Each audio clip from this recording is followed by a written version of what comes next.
തിരക്കേറിയ ജീവിതത്തിനിടയിൽ നിന്ന് ഞാൻ സമാധാനം തേടുകയാണ്. അതെ, a moment to nourish my soul. ആരോഗ്യത്തിനൊപ്പം സൗന്ദര്യവും. സമഗ്രമായ ആരോഗ്യത്തിൻ്റെയും സൗന്ദര്യത്തിൻ്റെയും പുതിയ തുടക്കത്തിനായി മട്ടാഞ്ചേരിയിൽ സ്ഥിതി ചെയ്യുന്ന ആയുർസ്പർശ് ആയുർവേദ ഹോസ്പിറ്റൽ നിങ്ങളേവരെയും സ്വാഗതം ചെയ്യുന്നു. റൂറൽ അക്കാദമി ഓഫ് മാനേജ്മെന്റ് സ്റ്റഡീസിന്റെ 15ാമത് ക്രിസ്റ്റൽ ജൂബിലി ആഘോഷങ്ങൾ നവംബർ 15 നടക്കും. കേരളത്തിലെ പ്രധാന കടൽത്തീരമായ വൈപ്പിൻ മുതൽ നീണ്ടുകിടക്കുന്ന തീരദേശത്ത് ഒരു പ്രൊഫഷണൽ കോളേജ് എന്ന സ്വപ്നത്തിന്റെ സാക്ഷാത്കാരമാണ് rural academy of management studies. RAMS എന്നാണ് ആദ്യകാലങ്ങളിൽ അറിയപ്പെട്ടിരുന്നത്. എറണാകുളം ജില്ലാ സഹകരണ ബാങ്കിന്റെ സഹകരണത്തോടെയാണ് ഈ വിദ്യാഭ്യാസ സ്ഥാപനം രൂപപ്പെട്ടത്. സഹകരണ രംഗത്തുള്ള കുറേ പേർ അഡ്വക്കേറ്റ് എം മോനായിയുടെ നേതൃത്വത്തിൽ നടത്തിയ കഠിന പ്രയത്നമാണ് റാംസിന്റെ ഉത്ഭവം. AICTEയുടെ അപ്രൂവലും MG യൂണിവേഴ്സിറ്റി അഫിലിയേഷനും നേടി ആദ്യ ബാച്ച് പ്രവർത്തനം MK പുരുഷോത്തമൻ MLA ഭദ്രദീപം കൊളുത്തി 2010 ആഗസ്റ്റിൽ ആരംഭിച്ചു. റാംസിന്റെ പ്രവർത്തനം ആരംഭിച്ചത് മുതൽ അഡ്വക്കേറ്റ് M മോനായാണ് ഇതിന് നേതൃത്വം നൽകുന്നത്. യൂണിവേഴ്സിറ്റി റാങ്കുകൾ കരസ്ഥമാക്കിയവർ പൂർവ്വ വിദ്യാർത്ഥികളിൽ ഉൾപ്പെടുന്നുണ്ട്. RAMS rural academy of management സ്റ്റഡീസിന്റെ ക്രിസ്റ്റൽ ജൂബിലി ആഘോഷങ്ങൾ നവംബർ 15 കേരള ഹൈക്കോടതി മുൻ chief justice CK Abdul Rahim ഉദ്ഘാടനം ചെയ്യും. ഞങ്ങൾ കഴിഞ്ഞ 15 വർഷമായിട്ട് ഇതിങ്ങനെ നല്ല നിലയിൽ പ്രവർത്തിച്ചു വരുന്നു.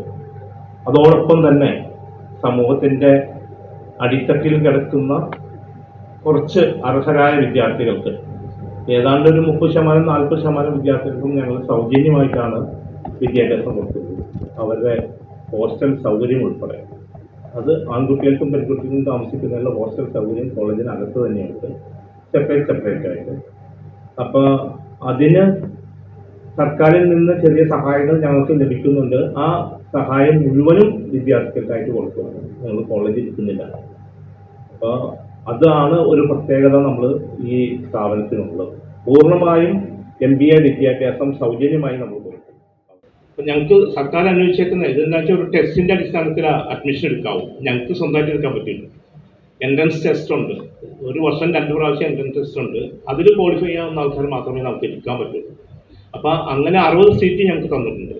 ആ 60 സീറ്റിൽ എങ്ങനെ പോയാലും ഈ ചില സമയത്ത് 60ഒക്കെ ജോയിൻ ചെയ്യും. പക്ഷേ ഇടയ്ക്ക് വെച്ചിട്ട് ചിലപ്പോൾ ഡ്രോപ്പ് ഔട്ട് ഉണ്ടാവാറുണ്ട്.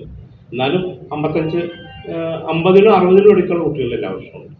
അപ്പോൾ ഈ 2 ബാച്ചിലെ കുട്ടികൾ മാത്രമേ ഉള്ളൂ. ഇത് ഈ കോളേജിലുള്ള പ്രത്യേകത എന്ന് വെച്ചാൽ MBA മാത്രമേ ഉള്ളൂ.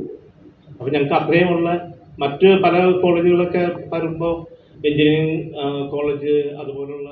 Kochi metro managing director Loknath Behera, K. Unnikrishnan MLA, Kuzhippilly panchayat president KS Nibin, circle സഹകരണ സംഘം ചെയർമാൻ PV സജീവൻ തുടങ്ങിയവർ ഉദ്ഘാടന ചടങ്ങിൽ പങ്കെടുക്കും. ഉച്ചയ്ക്ക് ശേഷം അലൂമിനി മീറ്റും തുടർന്ന് കൾച്ചറൽ പ്രോഗ്രാമുകളും DJ നൈറ്റിൽ അവസാനിക്കുന്ന പരിപാടികളുമുണ്ട്.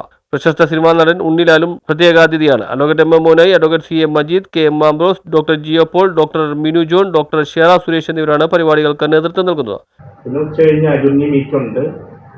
അതിനുശേഷം കോളേജിലെ വിദ്യാർത്ഥികളുടെ കൾച്ചറൽ ഇവൻറ്റ്സ്.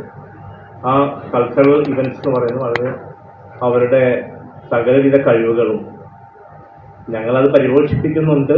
അപ്പോൾ അത് പ്രകടമാക്കുന്നതിനുള്ള ഒരു വേദിയായിട്ട് അവരതിനെ കാണുന്നുണ്ട്. ആ പരിപാടി ഉദ്ഘാടനം ചെയ്യുന്നത് പ്രശസ്തനായ സിനിമാ നടൻ ഉണ്ണി ലാലു എന്ന് പറയുന്നത്. ഈ തീരദേശ പ്രദേശത്തായതുകൊണ്ട് ഫിഷർമെൻ കമ്മ്യൂണിറ്റിയിലുള്ളവരും പിന്നെ ഒരു മിഡിൽ ക്ലാസ്സിന് താഴെയുള്ള കുട്ടികളാണ് കൂടുതലായിട്ട് പഠിക്കാൻ പറ്റുന്നത്. അപ്പം അവരെ ഉയർത്തി അവരെ അക്കാഡമിക് വിദ്യാഭ്യാസം മാത്രമല്ല അവരുടെ പേഴ്സണാലിറ്റി ഡെവലപ്മെൻറ്റും അവർക്ക് ആവശ്യമായിട്ടുള്ള കമ്പനികളിൽ ഇപ്പോൾ ഇൻ്റർവ്യൂവിന് പോകുമ്പോൾ അതിന് ഗ്രൂപ്പ് ഡിസ്കഷനിൽ എങ്ങനെ പങ്കെടുക്കണം, ഇൻ്റർവ്യൂ എങ്ങനെ വേണം, അവർ റെസ്യൂമി എങ്ങനെ തയ്യാറാക്കണം, ആപ്റ്റിറ്റ്യൂഡ് ടെസ്റ്റ് എങ്ങനെ എഴുതണം, അതിനൊക്കെ നമ്മൾ പ്രത്യേകമായി ക്ലാസ്സുകൾ കൊടുത്ത് ട്രെയിനിങ് കൊടുക്കുക എന്നുള്ളതാണ്. അത് MBAക്കുള്ള ഒരു പ്രത്യേകതയാണ്. മറ്റ് പോസ്റ്റ് ഗ്രാജുവേറ്റ് കോഴ്സുകൾക്ക് ഇല്ലാത്ത ഒരു പ്രത്യേകത. News bureau, Vypin.